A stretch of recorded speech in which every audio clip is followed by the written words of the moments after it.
প্রমাণ আমি আরো একবার দেব। তো তিনি যেটা করলেন, পরদিন একটা ছুরি এবং একটা দড়ি নিয়ে ঘোড়াতে চড়ে হচ্ছে যে বেরিয়ে পড়লেন সেই মা হাজেরা এবং ইসমাইলের কাছে যাবার জন্য।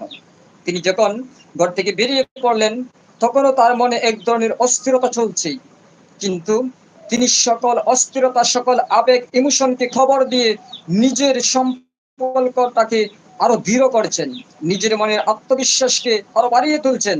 তিনি মনে মনে ভাবতেছেন, আমার সন্তানের জন্য আমার যত ভালোবাসাই থাক, যত আকর্ষণ থাক, যত মহব্বত থাক, কিন্তু আমি আল্লাহর জন্য সবকিছু ত্যাগ করতে পারি।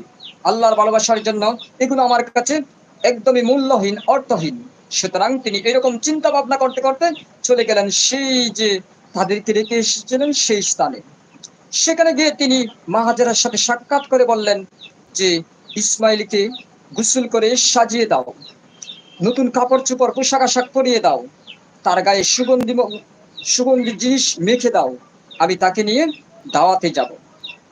এই কথা শোনার পর মা হাজেরা আলাইহিস সালাম মনে মনে ভাবলেন যে, আমার এই সন্তানটি পিতার কোনো আদর পায়নি, পিতার সংস্পর্শে খুব বেশি যেতে পারেনি।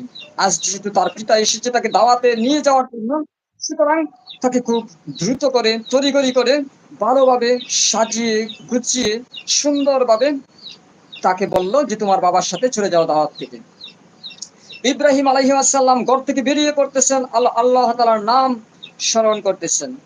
যদিও তার মনের ভিতরে তুলপার করছে যে কিভাবে তিনি সেই কাজটি সম্পাদন করবেন, কিন্তু তারপরে তিনি মনে মনে ভাবতেছেন, আমাকে এটা করতেই হবে, কেননা আমি হচ্ছে যে আল্লাহ তাআলার একজন পয়গাম্বর, আমার প্রতি যেহেতু আদেশ এসেছে আমাকে সেটা পালন করতেই হবে। এরকম চিন্তা ভাবনা করে হযরত ইব্রাহিম আলাইহিস সালাম ইসমাইল আলাইহিস সালামকে নিয়ে এগিয়ে যাচ্ছেন।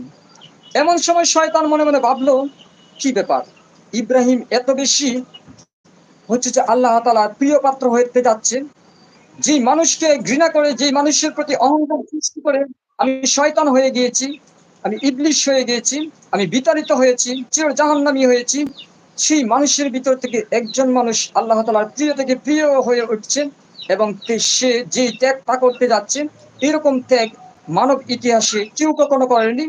এটা আমাকে ভঙ্গুর করতে হবে, এখানে আমাকে সমস্যা সৃষ্টি করতে হবে, এটা যেভাবে হোক এই কাজটাকে হয়তো যে আমার নষ্ট করতে হবে। তখন সেই শয়তান প্রথমে চলে গেল মা হাজেরা আলাইহিস সালামের কাছে, গিয়ে বলল, তোমার স্বামী তোমার সন্তানকে নিয়ে কোথায় গিয়েছে তুমি কি জানো? মা হাজেরা বলে, হ্যাঁ জানি তো, আমার স্বামী আমার সন্তানকে নিয়ে চলে গিয়েছে হচ্ছে দাওয়াত খেতে। শয়তান বলে, কার বাড়িতে দাওয়াত খেতে গিয়েছে, সেটা কি তোমাকে বলেছে? মা হাজেরা বলে, আমি সেটা জিজ্ঞেস করিনি এবং সেটা আমার কোনো প্রয়োজন নেই।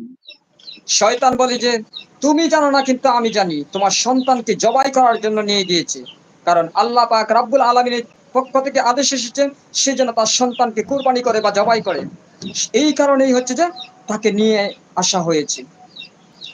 মা হাজেরা বলে, তুমি কে, আমি তোমাকে চিনি না, কিন্তু তারপরেও আমি তোমাকে বলছি, তুমি যেহেতু আমার সামনে এসে বলছো, আমার স্বামী যদি এরকম সিদ্ধান্ত গ্রহণ করে থাকে, সত্যিই যদি আল্লাহ তাআলা হচ্ছে যে আমার সন্তানকে কুরবানি চায়, তাহলে এইরকম একটি ইসমাইল নয়, শত শত ইসমাইল যদি আমার গর্ভে ধারণ পারি, জন্মগ্রহণ করাতে পারি, তারপর লালন পালন করে বড় করতে পারি, তাকেও হচ্ছে যে আমি আল্লাহ তাআলার জন্য কুরবানি করতে পারি।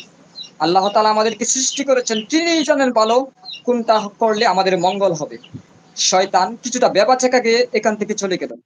তারপরে তিনি চলে গেলেন হচ্ছে ইসমাইল আলাইহিস ইসলাম যে পিতার সাথে হেঁটে যাচ্ছে তার কাছে, গিয়ে বলল, হে ইসমাইল, তুমি যে তোমার বাবার সাথে যাচ্ছ, তুমি কি জানো যে তোমাকে নিয়ে তোমার বাবা জবাই করে ফেলবে? ইসমাইল বলে, কেন আমার বাবা আমাকে জবাই করবে? তখন ইব্রাহিম আলাইহিস ইসলাম ইসমাইলকে শয়তান বলে যে, আল্লাহ তাআলার পক্ষ থেকে আদেশ এসেছে, তুমি এখান থেকে এখনই পালাও, নতুবা যে তোমার জীবন শেষ হয়ে যাবে, তোমাকে তোমার বাবা জবাই করে ফেলবে, সুতরাং তোমাকে এখান থেকে পালিয়ে যেতে হবে। ইসমাইল আলাইহিস সালাম বলে, তুমি কে, তোমাকে আমি চিনি না, কিন্তু তোমাকে আমি স্পষ্ট করে জানিয়ে দিচ্ছি, আল্লাহ তাআলা যদি চায় যে আমার বাবার হাতে আমার কুরবানি করা হবে, আল্লাহ তাআলা যদি আমার জীবনকে পছন্দ করে থাকেন, আল্লাহ তাআলা যদি আমার মৃত্যু এভাবে লিখে থাকেন, তাহলে আল্লাহ তাআলার কসম করে বলছি, সেখানে আমার কোনোদিন অমত হবে না, বা আমি কোনোদিন অমত প্রকাশ করব না। এই কথা শুনে শয়তান যখন কিছুটা পিছনে সরে গেল, তখন ইসমাইল আলাইহিস সালাম ইব্রাহিম আলাইহিস সালামকে বলল যে, আমাকে কে জানিয়ে এসে এরকম বলতেছে, আপনি নাকি আল্লাহ তাআলার জন্য আমাকে কুরবানি করতে বা জবাই করতে নিয়ে যাচ্ছেন। ইব্রাহিম আলাইহিস সালাম তখন বলে যে, "তুমি এখান থেকে কাঙ্কর তুলে, পাথর তুলে ৭ টা পাথর ছুঁড়ে মারো তার দিকে।" তখন ইসমাইল আলাইহিস সালাম সেখান থেকে পাথর তুলে হচ্ছে যে শয়তানের দিকে পাথর ছুঁড়ে মারে। এই ঘটনাটি কিন্তু এখন হাজীগণ যখন হজ করতে যায়, তখন শয়তানকে কাঙ্কর যে মারা হয়, এটাই কিন্তু সেই ঘটনার মূল ঘটনা। তো শয়তান এখান থেকেও হচ্ছে যে বিতাড়িত হয়ে, শয়তান এখান থেকেও কষ্ট নিয়ে তার প্ল্যান বাস্তবায়ন না করতে পেরে ব্যর্থ হয়ে ফিরে যাচ্ছে। এরকম অবস্থায় একটা জায়গায় পৌঁছে হযরত ইব্রাহিম আলাইহিস সালাম হযরত ইসমাইল আলাইহিস সালামকে নিয়ে একটা ফাঁকা ময়দানে বসে পড়ল। তারপর তিনি অনেকটা আমতা, আমতা করে তিনি অনেকটা হচ্ছে যে কিভাবে সন্তানকে সেই কথাটা বলবে সেটা ভেবে না পেয়ে অনেক কষ্ট, অনেক দুঃখ মনের ভিতর চেপে রেখে তারপর ইব্রাহিম আলাইহিস সালামকে বলল, "ইসমাইল, তুমি আমার অতি প্রিয় সন্তান। তোমাকে আমি আল্লাহ তাআলার কাছ থেকে প্রার্থনা করে চেয়ে এনেছি। তুমি আমার শেষ জীবনের অবলম্বন হবে বলে আমি মনে, মনে হাজারবার শতবার কল্পনা সাজিয়েছি। কিন্তু আজকে আল্লাহ তাআলা আমার পরীক্ষা চাচ্ছেন। আল্লাহ তাআলা আদেশ করেছেন আমি যেন তোমাকে জবাই করি বা কুরবানি করি। এখন আমার কি করা উচিত এবং তুমি তোমার মতামত জানাতে পারো।" তখন হযরত ইসমাইল আলাইহিস সালাম তার বাবাকে বলেন যে, "বাবা, আল্লাহ তাআলা যদি আমার জীবনকে পছন্দ করে থাকে তার জন্য কুরবানি করা, তাহলে আপনি আমাকে ধৈর্যশীলদের সাথেই পাবেন। আপনি কখনোই হতাশাগ্রস্ত হবেন না, আপনি কখনোই টেনশন করবেন না, আপনি কখনোই এটা নিয়ে হচ্ছে যে কখনোই দুর্ভাবনা করবেন না যে আমি আপনার এই কাজে সহযোগিতা করব না।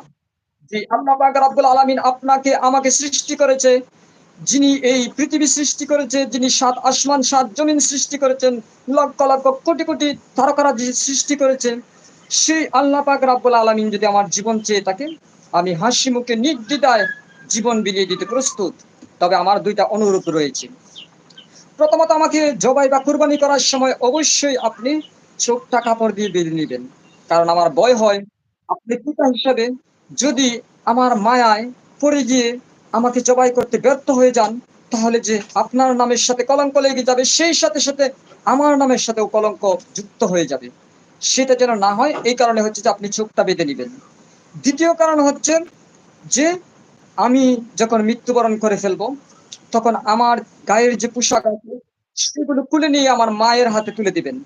আমাকে মা যখন পাগলিনী হয়ে যাবে, উদ্ভ্রান্তের মতো কান্নাকাটি করতে থাকবে, তিনি যখন সেই দুঃখ সইতে পারবেন না, তিনি তখন আমার সেই রক্তমাখা জামাকাপড় দেখে চুমুকে কিছুটা হলেও মনটাকে জুড়িয়ে নিতে পারবেন। তার মনের জ্বালা কিছুটা হলেও লাঘব হবে, তিনি কিছুটা হলেও সান্ত্বনা পাবেন। ইব্রাহিম আলাইহিস সালাম সেই ইসমাইল আলাইহিস সালামের কথা মেনে নিয়ে তাকে হচ্ছে যে ইসমাইল আলাইহিস সালাম আরো একটা অনুরোধ করলেন, সেটা হচ্ছে যে জবাই করার আগে অবশ্যই আমার হাত পা গুলো বেঁধে নিবেন। বাবা, আপনি কখনোই মনে করবেন না যে আমার ইচ্ছার বিরুদ্ধে এই কাজ করার জন্য আমার হাত পা বেঁধে নিতে বলতেছি। কারণ আমি চাই যে আমার হাত পাও যদি বাঁধা থাকে, আমি সেই জবাই করার যন্ত্রণায় যদি আমি ছটফট করি, আমি যদি হাত পাও চোরাচুরি করি,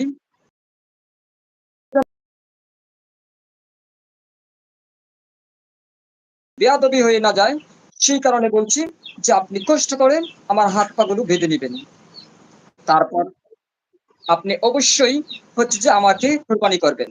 আমিও চাই আল্লাহ তাআলার আদেশ পালিত হোক, আল্লাহ তাআলার ইচ্ছে পূরণ হোক। তো এইভাবে প্ল্যান প্রোগ্রাম করে হযরত ইব্রাহিম আলাইহিস সালাম তিনি যেটা করলেন, সন্তানের হাত পা বাঁধলেন। তারপর হচ্ছে যে তাকে কাঁধ করে শুইয়ে দিলেন। তারপরে তিনি তার চোখ মুখ বেঁধে নিলেন। তারপরে সেই যে ঘর থেকে ছুরিটা নিয়ে বেরিয়েছিল, সেই ছুরিটা হাতে নিলেন। এই যে কত ভয়াবহ বীভৎস দৃশ্য, সেটা মনে, মনেও যদি একবার কল্পনা করা যায়, তাহলে আজকে উচিত।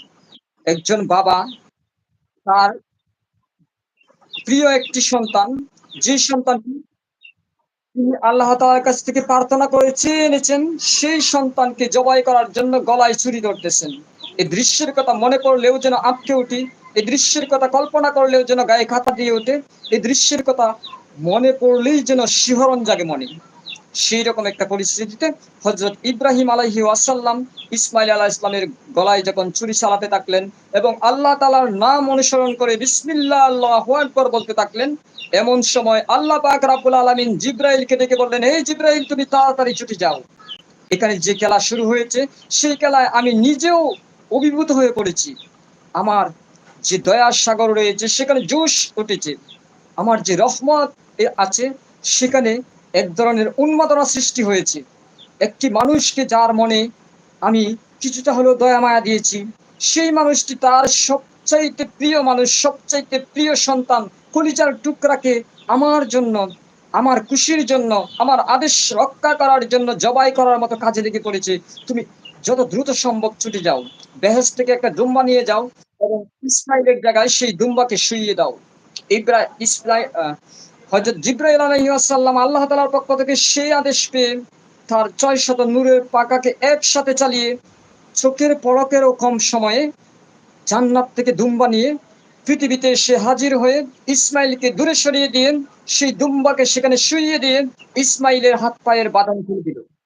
এবং সেখানে যখন এবার ছুরি চালিয়ে বিসমিল্লাহ আল্লাহু আকবার বলেন ইব্রাহিম আলাইহিস সালাম ছুরি চালিয়ে দিল, তখন বুঝতে পারলো ফুলকি দিয়ে রক্ত ছুটছে, সেই রক্তের ছিটা এসে তার গায়ে লাগছে। তিনি বুঝতে পারলেন তার সন্তান পৃথিবী ছেড়ে চলে গিয়েছেন। তখন তার হৃদয়ের অবস্থা কেমন ছিল একবার কল্পনা করুন তো।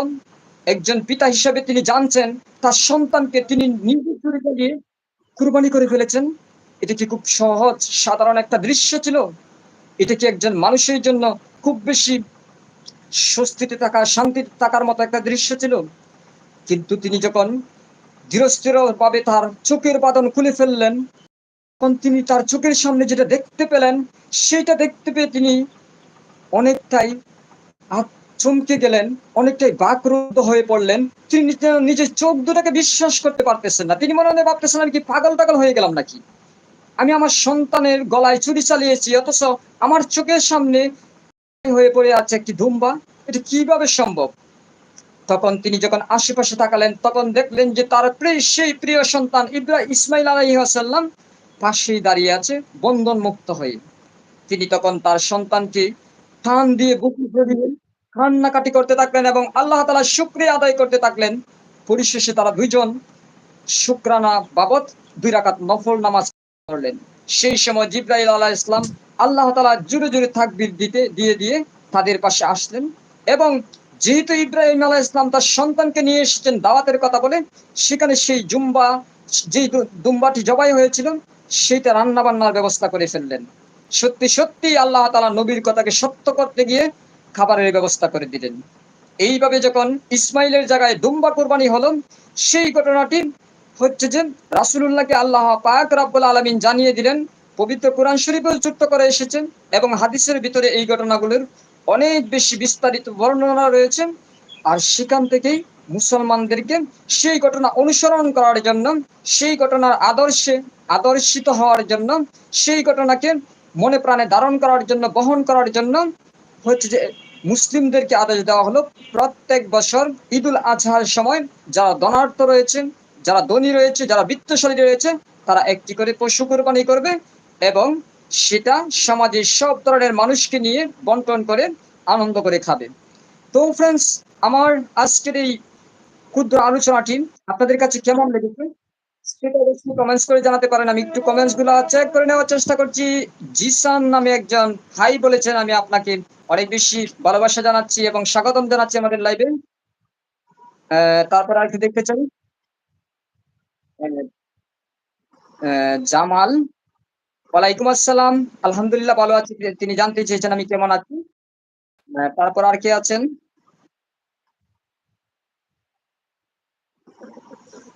জামাল ভাই আরো কমেন্টস করেছেন, বেকার বয় ছিল, হাই জানিয়েছেন, আপনাকে স্বাগতম জানাচ্ছি। আহ, আহ, সবুজ রহমান, সবুজ রহমান কি লিখেছেন? আহ, ধন্যবাদ জানিয়েছেন আমার অন্য একটি লাইভের জন্য। তো আপনাদের অবশ্যই প্রত্যেককে আহ, ধন্যবাদ জানাচ্ছি যুক্ত হওয়ার জন্য। তো আমার একটা অনুরোধ থাকবে আপনাদের প্রতি, সেটা হচ্ছে যে আমি প্রত্যেকটা দিন একটা প্রসঙ্গ নিয়ে আপনাদের সামনে আলোচনা করতে চলে আসি। আমার এইসব কথা যদি আপনাদের কাছে বিন্দুমাত্র ভালো লাগে, সামান্যতম অনুপ্রাণিত হন, সামান্যতম আগ্রহ জাগে এইসব কথা শোনার জন্য, তাহলে কষ্ট করে চ্যানেলটিকে সাবস্ক্রাইব করে দিন। আর আপনি যদি চান আজকের এই ইসলামী আলোচনাটি আপনার মতো অনেক বেশি মানুষ শুনুক, তাহলে কষ্ট করে ভিডিওতে একটা লাইক করে দিন। তাহলে যেটা হবে, ভবিষ্যতে আমি যখন লাইভ করব, যখন ভিডিও আপলোড করব, তখন সবার আগে কিন্তু আপনাদের সামনে এইসব ভিডিও চলে যাবে। তো ফ্রেন্ডস, আজকের মতো ইনশাল্লাহ বিদায় নিব। আমি ছোট্ট করে আলোচনা করেছি ইব্রাহিম আলাইহিস ইসলামের এবং ইসমাইল আলাইহিস ইসলামের সেই কুরবানির ঘটনাটি। জানি না আপনাদের কাছে কেমন লেগেছে। যারা যুক্ত হয়েছিলেন প্রত্যেকে ধন্যবাদ জানাচ্ছি এবং আমার ভালোবাসা রইল আপনাদের জন্য এবং দোয়া রইল আমরা সবাই যেন ইসলাম ধর্ম অনুসরণ করে জীবন যাপন করতে পারি। সেই চাওয়াটা, সেই দোয়াটা আল্লাহ তাআলার কাছে থাকবে। আমার জন্য প্রত্যেকে দোয়া করবেন। আপনাদের জন্য অবশ্যই দোয়া করি। তো সকালে ভালো থাকুন, সুস্থ থাকুন এবং সামনে ঈদ আসছে। অবশ্যই ঈদটাকে উদযাপন করুন।